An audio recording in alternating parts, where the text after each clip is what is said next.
Gracias. Que epidemiología, si lo separamos la palabra epi, significa, o sea, vamos a estudiar la distribución y de salud de nuestra población. No necesariamente quiere decir una epidemia, como su nombre lo dice, simplemente es el estudio de la población, como lo mencionamos, y pues tampoco tiene que haber una enfermedad para llevar a cabo esta práctica. Okay, ahora tenemos diferentes tipos de estudios epidemiológicos.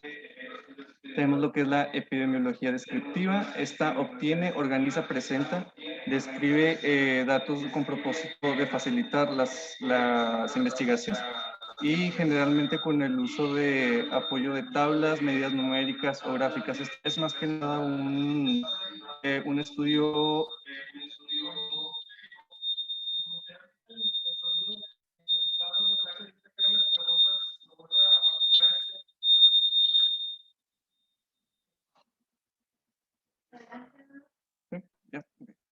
es la epidemiología descriptiva, como decimos, se basa más que nada en la estadística también. Y ahorita vamos a ver unos ejemplos más adelante.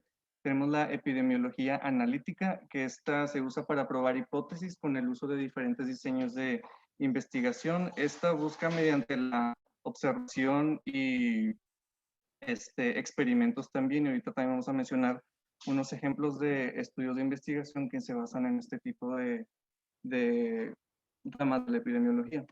Y por último tenemos la epidemiología clínica, que se utiliza para formular predicciones sobre un paciente individual o hacer recuento de acontecimientos clínicos. Ok, ¿alguien me puede decir qué tipo de, conocen este cuadro, ¿verdad? ¿Alguien me puede decir cómo se llama esto? Bien. La historia natural de la enfermedad. Ok, y con los conceptos que ahorita vimos de lo de epidemiología descriptiva, analítica y clínica, ¿en dónde entraría este concepto de la historia natural de la enfermedad? ¿El concepto de qué, perdón? O sea, este cuadro de historia natural de la enfermedad, ¿en qué concepto entraría de epidemiología? Ya sea descriptivo, analítico o clínico. La descriptiva también, nomás como dato se me olvidó decir, la descriptiva también utiliza los datos estadísticos, numéricos, entonces también entra un poco de la estadística ahí, en la descriptiva. Y la analítica, pues es observacional, entonces no sé si me puedes... Sería la epidemiología clínica, ¿no?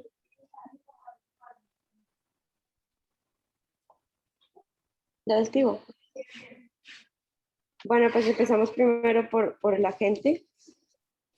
En el periodo prepatogénico, aquí nos habla sobre los agentes que pueden estar causando cierta enfermedad y es aquí donde podemos implementar la prevención primaria, como la salud, la promoción de la salud y la protección específica para cada paciente. En este caso, pues la paciente presenta una deficiencia de hierro, entonces aquí se le va a hablar sobre la promoción de los buenos hábitos alimenticios y dieta adecuada, actividad física y bueno, ya si la paciente pasamos al periodo patogénico, que es donde en una etapa subclínica empieza a presentar pérdida excesiva de sangre y pues aquí podemos hacer un diagnóstico precoz, que es donde empezamos a ver ya un cuadro clínico y pues si los síntomas siguen apareciendo como depresión ya en los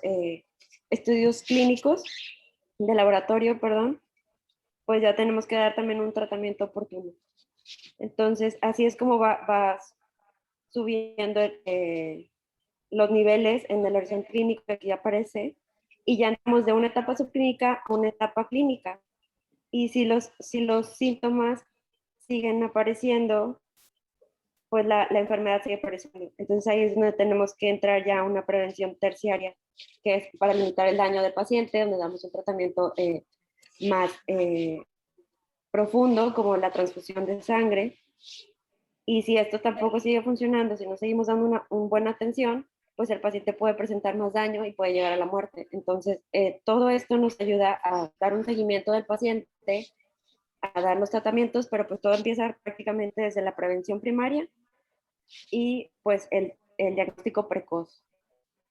Así es, estamos hablando aquí se aplican tanto los conceptos de epidemiología descriptiva y analítica como ya vimos, y pues también se aplican conceptos como prospectivo, pero ahorita más adelante lo vamos a mencionar. Muy bien, gracias.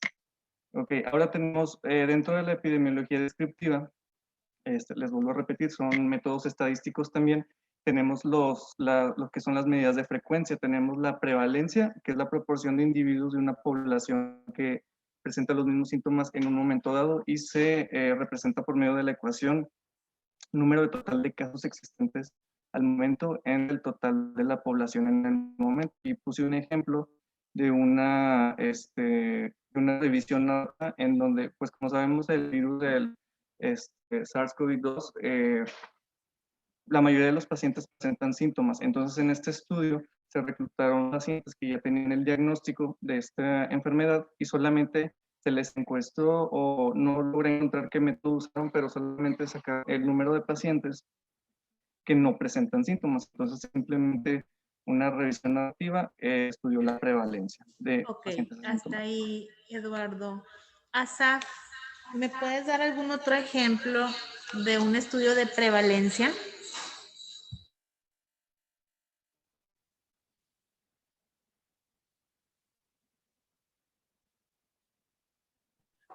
Pues los estudios estadísticos que se hacen para conocer qué tantos casos de diabetes, de hipertensión hay por año.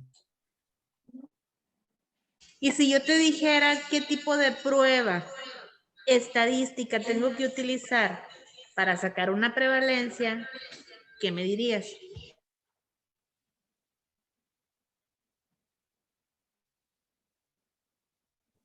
Pues habría que hacer un estudio transversal para ver, observar qué tantos casos hay. ¿Y cómo me expondrías esos casos? ¿Qué tantos casos hay? ¿Cómo lo describirías tú en un estudio descriptivo de prevalencia? Pues con el método estadístico que nos presentó ahorita el doctor de el número de población entre los casos que hay de la enfermedad.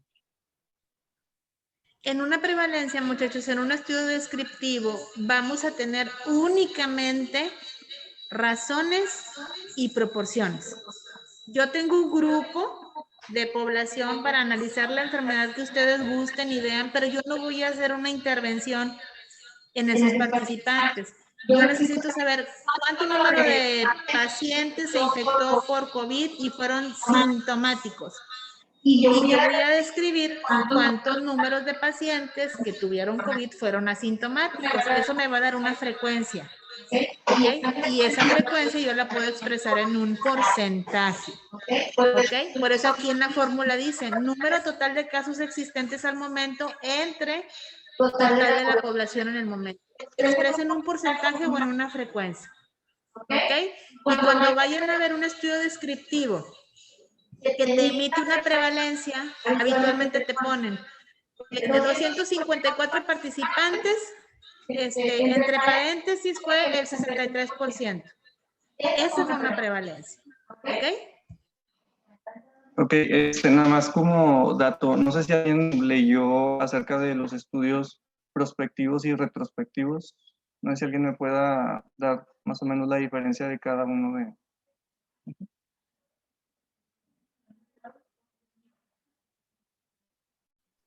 Bueno, en el estudio prospectivo quiere decir que se parte el paciente, por ejemplo, enfermo, sano, perdón, aún no tiene la enfermedad y se va a ir estudiando a futuro, por así decirlo. En el retrospectivo, el paciente tal vez ya tiene la enfermedad y nos vamos atrás para ver qué factores de riesgo tuvo ese paciente para presentar dicha enfermedad. Bien, así es. Entonces, en la prevalencia podríamos decir que se utiliza más el método prospectivo porque parte de un momento hacia adelante. En cambio, lo que es la incidencia acumulada, que es el número de casos que se desarrollan en una población de riesgo en un periodo de tiempo, semana, mes o año. Aquí lo que leí es que este tipo de medidas se utilizan más en pacientes que ya presentan factores de riesgo a cierta enfermedad o que ya se sabe que tienen la enfermedad, entonces son más retrospectivos. Y también aquí entran en estos dos conceptos, entra lo que es los estudios transversales y longitudinales. No sé si alguien me quiera decir cuáles son esos dos. ¿Diana?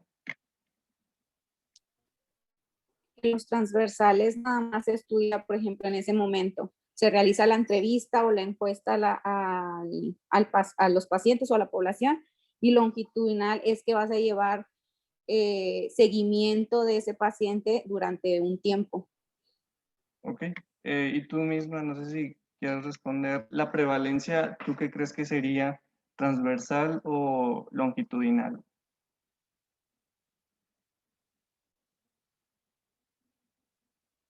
Dijimos que es en un momento dado. Que si en la prevalencia, ¿tú qué crees que sería transversal o longitudinal? Si decimos que es en un momento dado el estudio. La prevalencia es transversal. Así es, y la incidencia acumulada pues ya sería longitudinal porque este abarca un periodo largo de tiempo. Y tenemos último lo que es la densidad o tasa de incidencia, que es el número de nuevos casos de una enfermedad por el total de personas en observación. ¿Sí? Este es el ejemplo que ya vimos ahorita. Ahora tenemos también lo que son las...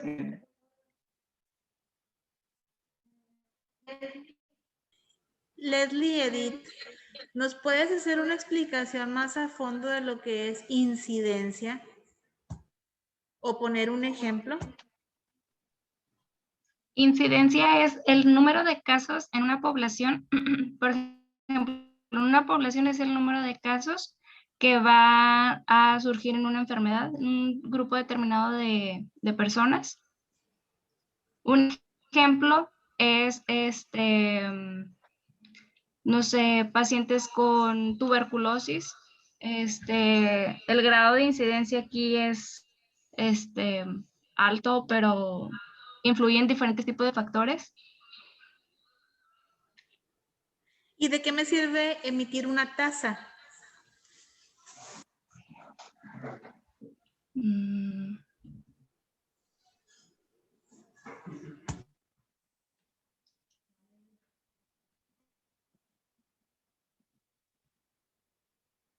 ¿De qué me sirve obtener una tasa? Por ejemplo, si yo les preguntara a Dulce, a Aparicio, ¿de qué me sirve la tasa de mortalidad materna?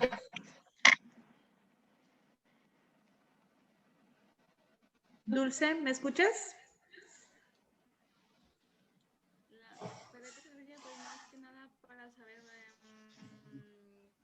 ¿Qué tan frecuente? Creo que está congelada.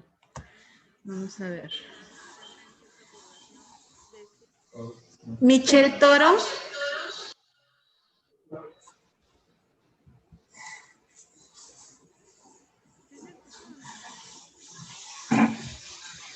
Les voy a pedir a todos los chicos que estén en casa que enciendan la cámara, por favor.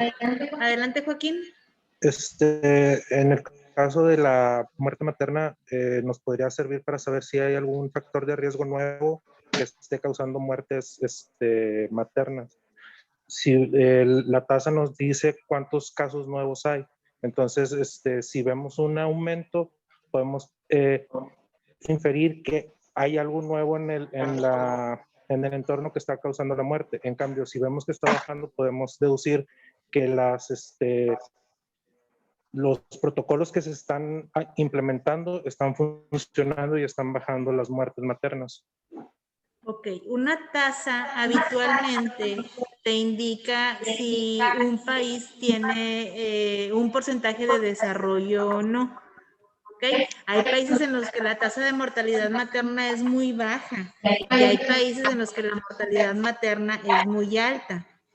¿Ok? No, Dulce Aparicio, no escuché tu audio. Carla está levantando la mano.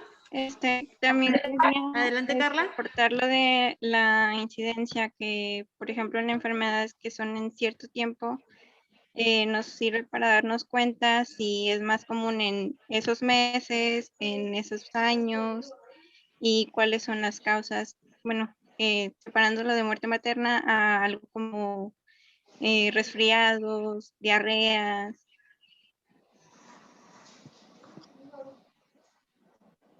Ok, gracias. Adelante, Eduardo.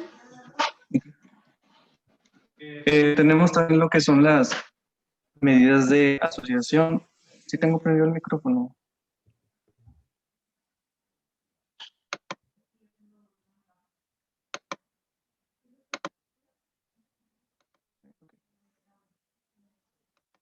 Se utilizan para comparar dos poblaciones respecto a un riesgo concreto y dicen al investigador para conocer la existencia de asociación y magnitud de la misma. Es decir, hablamos de lo que es la causa-efecto y los tipos de estudio que más vemos en este tipo de medidas de asociación son lo que es la cohorte y los casos y controles. Y ahorita más adelante vamos a ver unos ejemplos para que conozcamos cómo se maneja.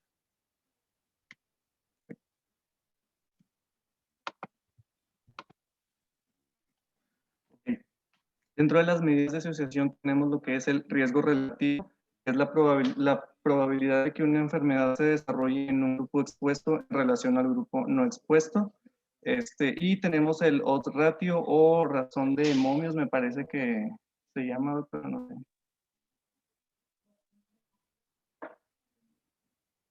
Y bueno, esta es la razón entre la probabilidad de que un suceso ocurra y la probabilidad de que no, probabilidad de que un enfermo esté expuesto a un riesgo comparado con la probabilidad de los que no están. Este se usa en casos y controles también, que son los casos, las personas que están enfermas y que fueron expuestas a ciertos factores de riesgo, y los controles, que son las personas aparentemente sanas. Ok, permíteme tantito, Eduardo.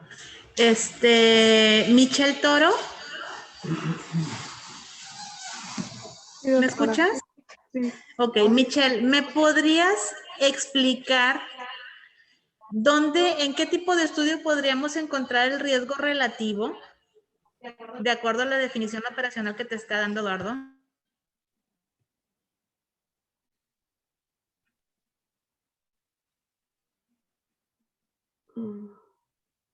¿Casos y controles, doctora? Riesgo relativo.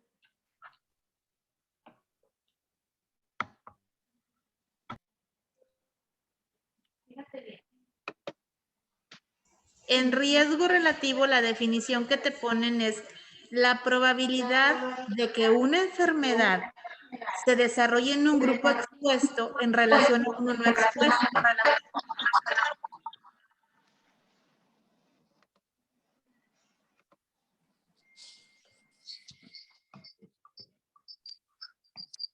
No, En no me corte. En una corte, ¿ok? Habitualmente en un estudio de corte es un estudio que tenemos que hacerlo en tiempo prolongado, que tiene que ser prospectivo, porque tenemos que hacer varias mediciones y tenemos que ver el riesgo relativo de un padecimiento, ¿ok? Es decir, esa probabilidad de que esa enfermedad se desarrolle o no en un grupo que está expuesto a un factor.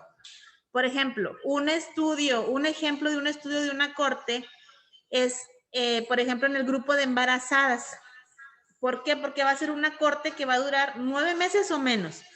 Yo voy a ver en un grupo de embarazadas con obesidad, con un riesgo relativo bajo,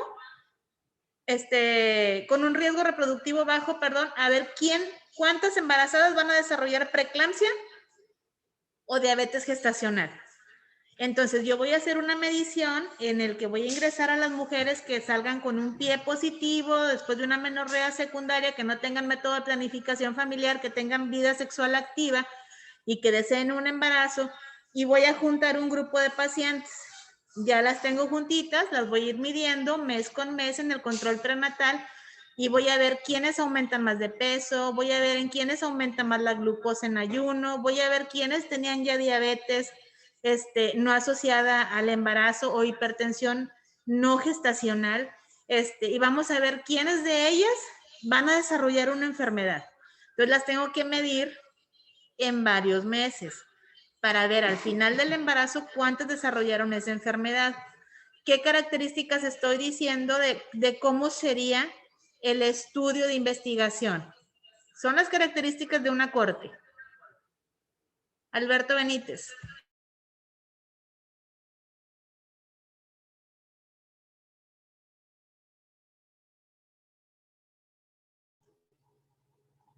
Enciende tu audio, Alberto, por favor. ¿Sí me escuchan? Sí. Ujú. Perdón, ¿me puede repetir la pregunta, doctora? Es un estudio en el que ingreso embarazadas. Ujú. Las mido en 0, las mido al mes, las mido al segundo mes, al tercero, al cuarto, al quinto, hasta que termine el embarazo. Y voy a ver cuáles de esas embarazadas desarrollaron preeclampsia o diabetes gestacional. ¿Qué característica, de acuerdo a medición, estoy haciendo en ese estudio?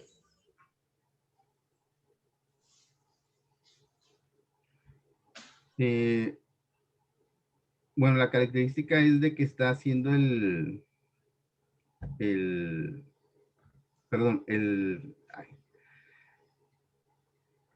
mismo parámetro para todas las Yo les voy a embarazadas que medir lo tienen el mismo mismo cada mes, en varias ocasiones.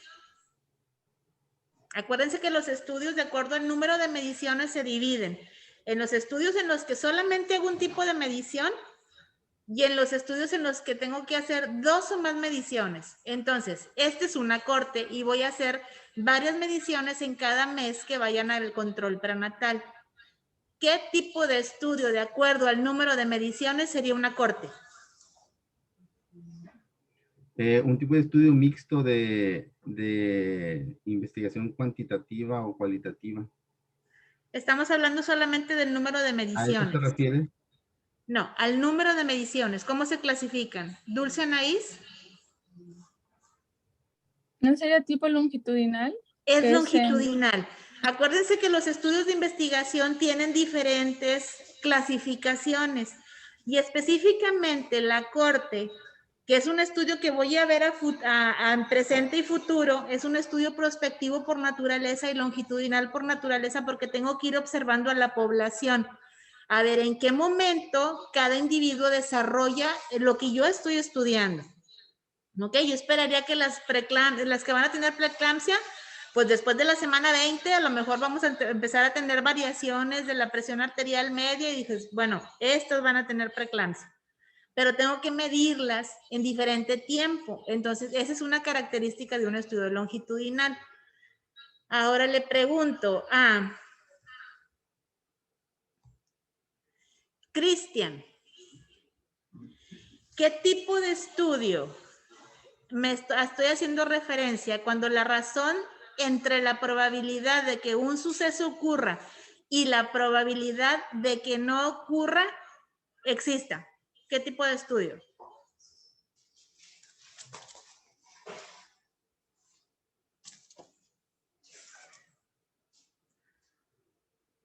Cristian, prende tu audio y tu cámara. ¿Qué tipo de estudio? Lo acabo de leer. ¿Qué pregunta?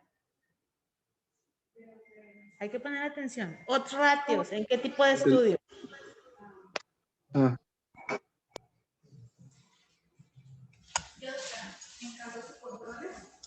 Hay que levantar la mano despacito ya.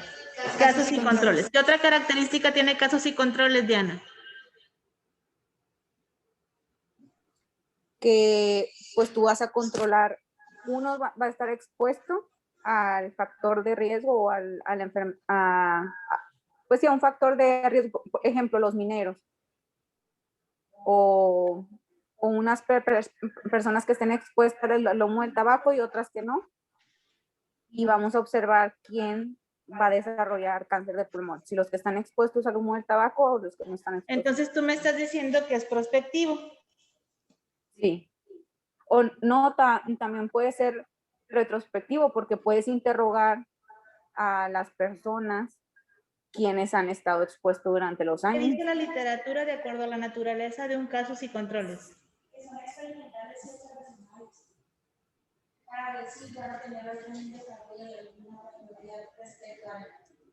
Y en cuanto a causalidad, la lectura es en la casa. En cuanto a causalidad,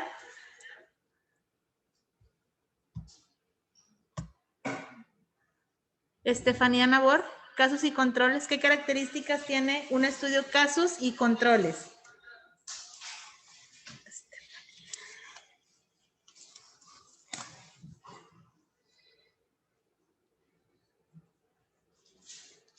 Tienes el audio apagado.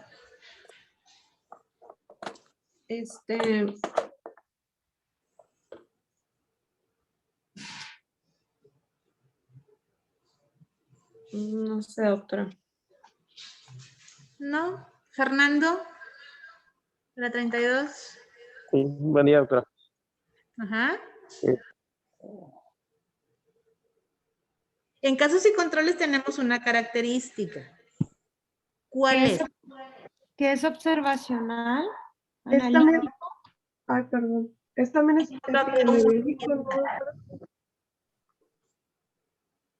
¿Qué característica es la que me llama la atención en casos y controles? Fernando.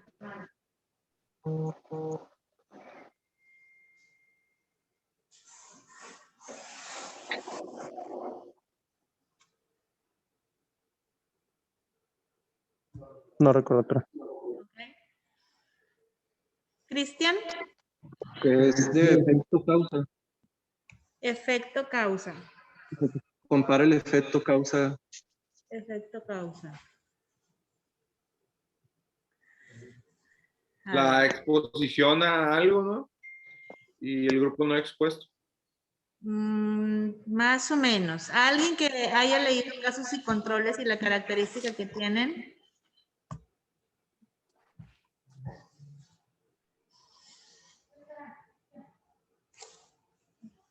Prende el audio, por favor. Ok. Que se puede, ¿cómo dice? ¿Controlar la variable en estudio? ¿No? En la corte nosotros vamos a partir de mujeres embarazadas. Vamos a seguir con el ejemplo de la embarazada. Y yo quiero ver quiénes desarrollan preeclampsia o diabetes gestacional o lo que ustedes gusten. En casos y controles no. En casos y controles yo ya tengo la enfermedad y quiero ver qué tenía esos participantes para ver cuáles de esas características pueden ser un factor de riesgo. ¿Ok? Supongamos que yo ya tengo al diabético y tengo al diabético que tiene complicaciones microvasculares.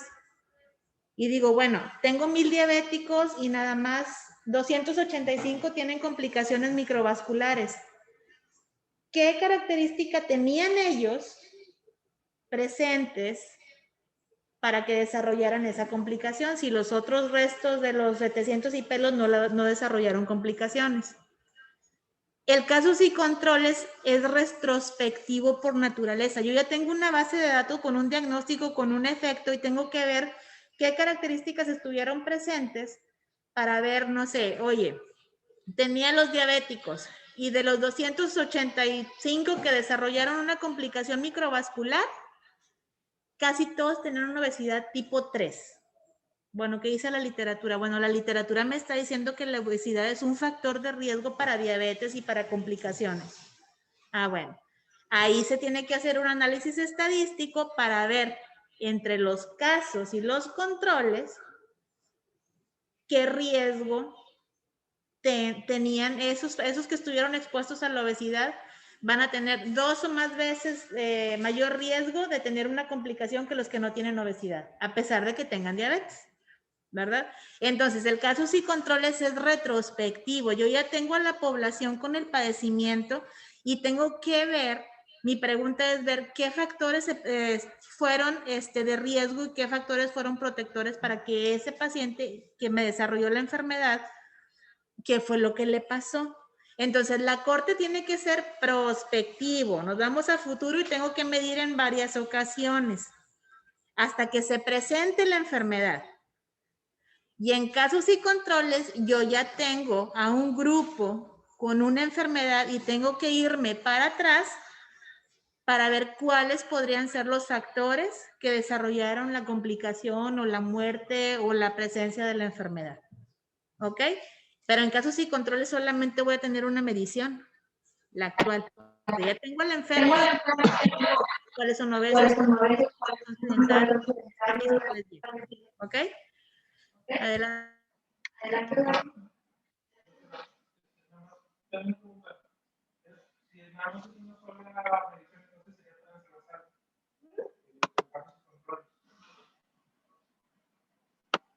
Okay. Como quiera, al final tengo un cuadro comparativo así de los diferentes tipos de estudios para que nos quede un poco más claro. Ahora tenemos lo que es el estudio científico. Ya acabamos con lo que es la epidemiología, la estadística. Entonces ahora sí todos estos conceptos se aplican a lo que es ya concisamente el estudio científico. Este es el procedimiento riguroso formulado de una manera lógica que el investigador debe seguir en la adquisición del conocimiento, y esto pues lo vamos a llevar a cabo a través del método científico, que es el procedimiento o conjunto de procedimientos que se utilizan para obtener conocimientos científicos, y el modelo de trabajo o pauta general que se orienta a la investigación. Y de esto pues tenemos los 6 pasos de este método: es observación, planteamiento del problema, hipótesis, experimentación, análisis de resultados y conclusiones. En la observación siempre vamos a tener dos componentes, que es el empírico y el teórico. En el componente empírico es la información informal, se le puede llamar de esa manera, porque son conocimientos que obtenemos a través de la observación, la experiencia, el trabajo laboral, etc. Los primeros hombres en la prehistoria también utilizaban eso, o sea, el concepto es un poco más moderno, pero pues sin querer queriendo, eso ya se aplicaba desde los primeros hombres en la Tierra. Entonces, pues es algo que ya se viene aplicando a lo largo de toda la historia. Y tenemos el componente teórico, que es lo que más se usa actualmente, que son la revisión sistemática de artículos científicos, literatura, que ya están basados en experimentación. Ahora tenemos el planteamiento del problema, que es básicamente el planteamiento de la pregunta a investigar de lo observado, que es lo que queremos. Y la hipótesis, esta va a formular la idea que puede explicar lo observado, y lo vamos a comprobar con la experimentación para poder refutarlo o comprobarlo. Después se hace el análisis de resultados y las conclusiones. Entre el análisis de resultados y conclusiones vamos a tener lo que es vamos a comparar los resultados que obtuvimos de nuestra investigación con otros resultados de otras literaturas. Entonces ahí podemos ya hacer una inferencia en lo que estamos exponiendo. No sé si tengan alguna duda de esto.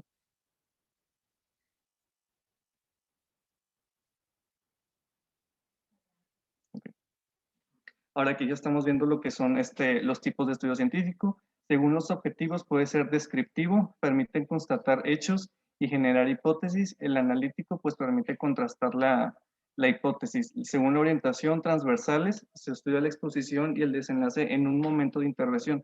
Esa es la diferencia del longitudinal, o sea, solo un momento de la intervención es la palabra clave, y los longitudinales es un desenlace a lo largo del tiempo.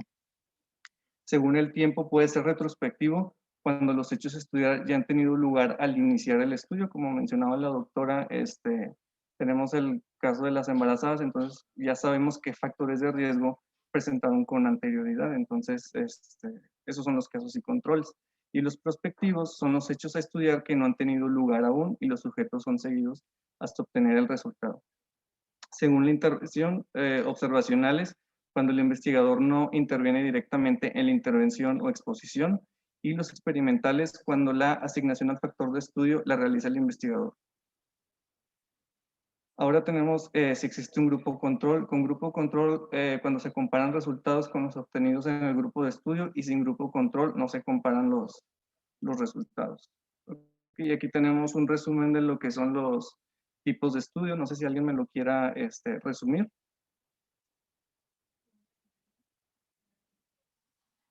Ay, no.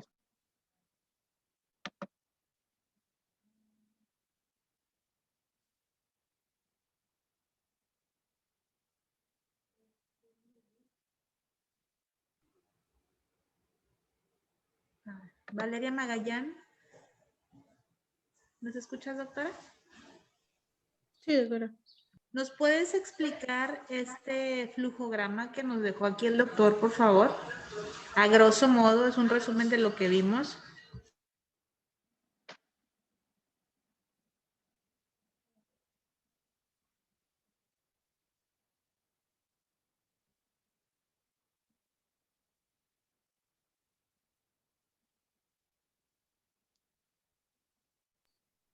Bueno, lo que yo entiendo es que existen dos tipos de estudios, los experimentales y los no experimentales. En los no experimentales se van a dividir en dos, que son los descriptivos y los analíticos. Los descriptivos son los casos que tenemos, el registro que tienen de la enfermedad y la incidencia que tiene la misma enfermedad, ¿verdad?, que estamos estudiando. Y los analíticos son los estudios, solamente, por ejemplo, no entrándonos ya a los casos que tenemos, sino que nada más a la literatura.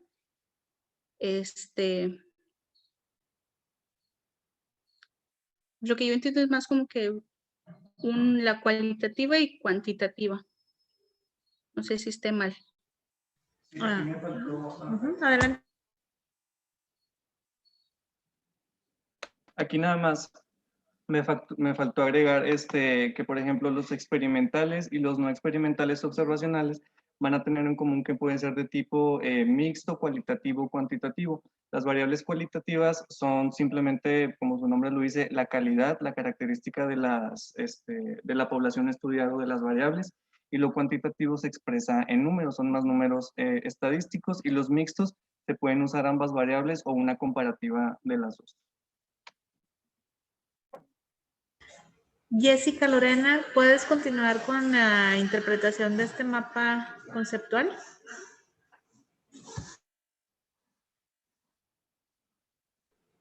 Específicamente en estudios experimentales, Jessie, porfis. Bueno, ya con la introducción en el tipo experimental, es lo que conllevaría por decir el estudio se realizó de manera cuantitativa, o sea, el experimento es probar de alguna manera. Entonces, en el ensayo clínico controlado,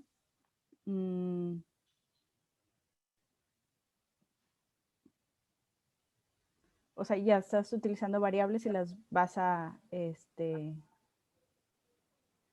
En todos utilizamos variables. Pues pretendes probar algo, ¿verdad? Dime un ejemplo clásico de un estudio experimental. ¿De un ejemplo de qué, perdón? De un estudio experimental.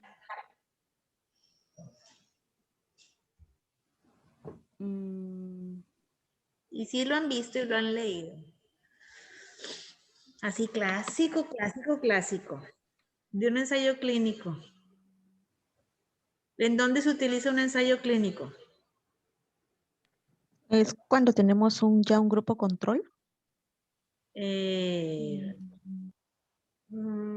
Puede decir que sí, pero hay una característica de un ensayo clínico. Acuérdense que aquí vamos a dividir a los tipos de estudio, al menos en este mapa conceptual, están clasificados en dos grandes grupos, en no experimentales o observacionales, que es donde yo no voy a interferir como investigador, y en los experimentales. Entonces, en los experimentales sí voy a poder hacer una intervención. ¿Qué estudio sería así el ejemplo clásico de un ensayo clínico?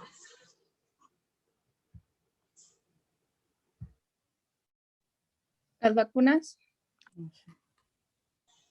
¿Qué? Las nuevas, ¿no? Por ejemplo, la del COVID sería un estudio controlado, ¿no? Otro ejemplo. ¿Probar un medicamento?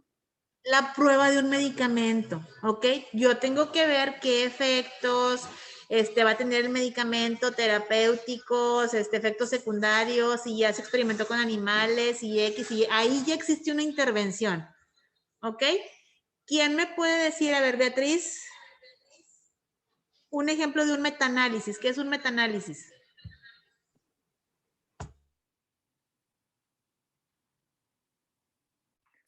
Yo. Eisberi, adelante. Un metaanálisis es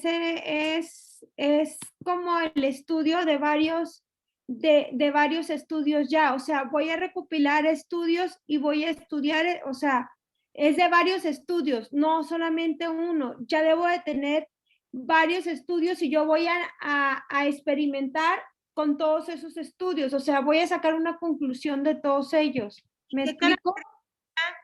Sí, tienes razón. ¿Qué característica tienen esos estudios que yo voy a recopilar para elaborar un metaanálisis? ¿Tienen una característica? Pues que voy a, ay, no sé cómo explicar, solamente que voy a sacar una estadística de algo en común, pero no sé. Te voy a hacer la pregunta directa. ¿Esos estudios deben ser teóricos o empíricos? Teórico. ¿Teórico? ¿No? ¿Qué característica tiene un estudio teórico?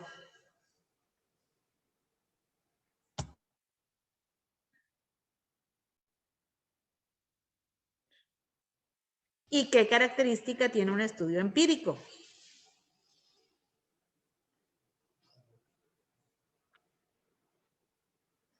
¿No? Bueno, por favor les voy a pedir que revisen las características de referencias teóricas y referencias empíricas. Es importante porque un metaanálisis es una recopilación habitualmente de ensayos clínicos, o sea, son estudios que ya se hicieron. Si ustedes leen, por ejemplo, la guía de práctica clínica de diabetes gestacional, ya ponen que en Europa las características de las pacientes fueron estas, que utilizaron tal medicamento, que X, Y y Z, en recomendaciones y en evidencias. Una guía de práctica clínica es un metaanálisis, es una recopilación de muchísimos estudios habitualmente empíricos, ¿ok? Doctora. Entonces necesito que vean la característica de una referencia teórica y de una referencia empírica. Sí, adelante, ¿quién habló? Yo. Un estudio empírico se supone que ya está comprobado, las hipótesis ya están refutadas, las que tengan que refutar. Se supone que ya tiene como que sus bases. Y el teórico pues sigue siendo observacional, puede haber ciertas variables, y en el caso de los metaanálisis solamente aceptan puros estudios empíricos. Puros Es algo estudios que pues, ya no lo puedes cambiar. Muy bien, ya les contestó la pregunta a la doctora, pero me van a hacer una tarea, me van a hacer la definición de referencia teórica, referencia.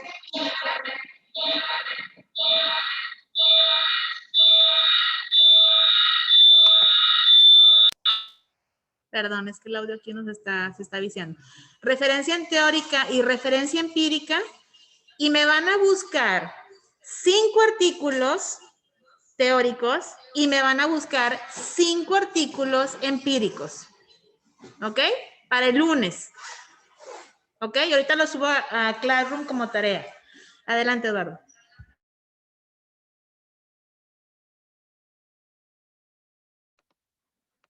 Bueno, pues ya como dijo la doctora, aquí en los experimentales, en los metaanálisis, porque aquí ya nos metemos a fondo a investigar las diferentes revisiones que tenemos, que ya están comprobadas.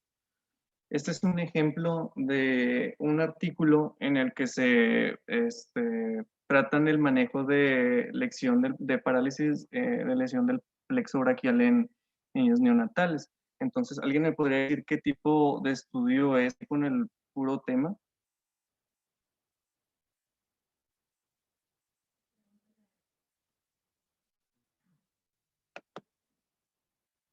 A ver. No sé, Carla, Denise. Yo. Es el tipo de estudio. Sí. Pues es una revisión. Así es. Es un artículo de revisión simplemente porque solamente nos está hablando acerca de los tratamientos más actuales del manejo de ese tipo de lesión. Solamente no involucra más cosas. Ok, este es lo que nos ha quedado un poquito de duda. Aquí tenemos dos artículos diferentes. El de arriba maneja la diferente literatura de personas que usan antioxidantes, suplementos nutricionales y demás, y cómo tienen esto efecto en consecuencias de malignidad o otros efectos adversos de estos. Y en el de abajo presentan los resultados, o sea, en el de arriba pusieron varias literaturas y aquí ya se presentan los resultados que honestamente no sé muy bien cómo leerlos, pero si vemos aquí en estas, son las diferentes literaturas que se revisaron. Entonces, ¿alguien me puede decir qué tipo de estudio es con base a estos resultados?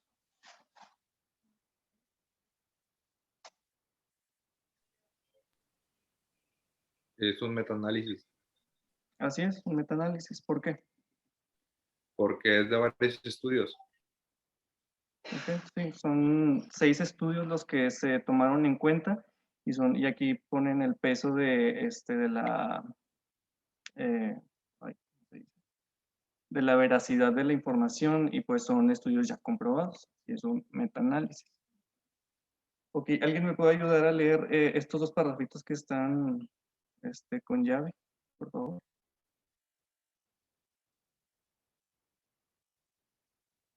Si quieres, yo te ayudo. Sí. El colectivo en estudio correspondió a 72 estudiantes de enfermería del primer al octavo semestre del primer periodo académico del año, en curso, de ambos sexos y en edades comprendidas desde los 16 años hasta 30 años de edad.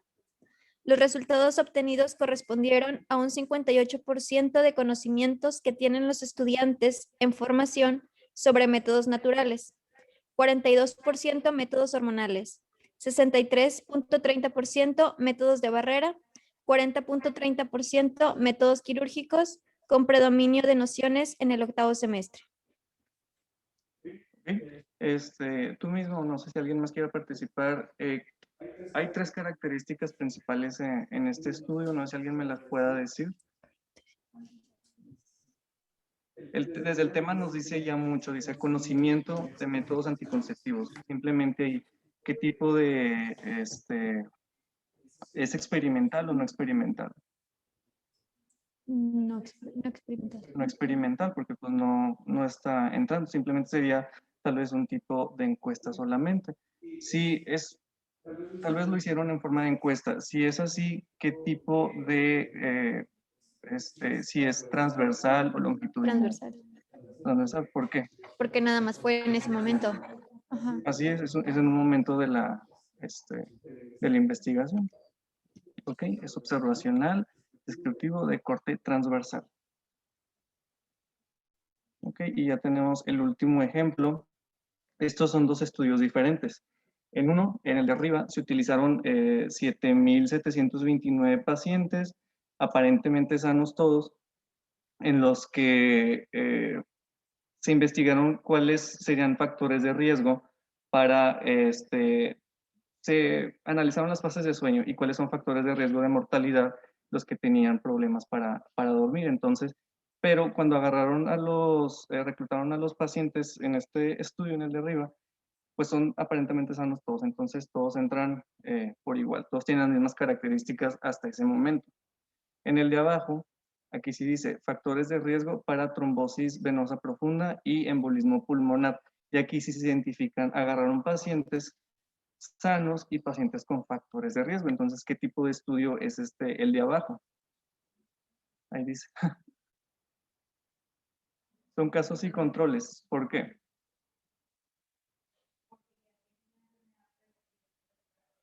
Así es.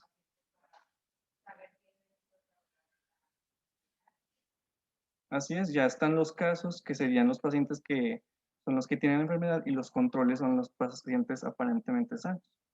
Y en el de arriba, pues es una cohorte porque todos empiezan por igual, o sea, son todos aparentemente sanos, entonces van a empezar a investigar cuáles son las causas de mortalidad cardíaca en los pacientes que tienen problemas para el sueño. No sé si se entendió los conceptos. ¿Alguna duda?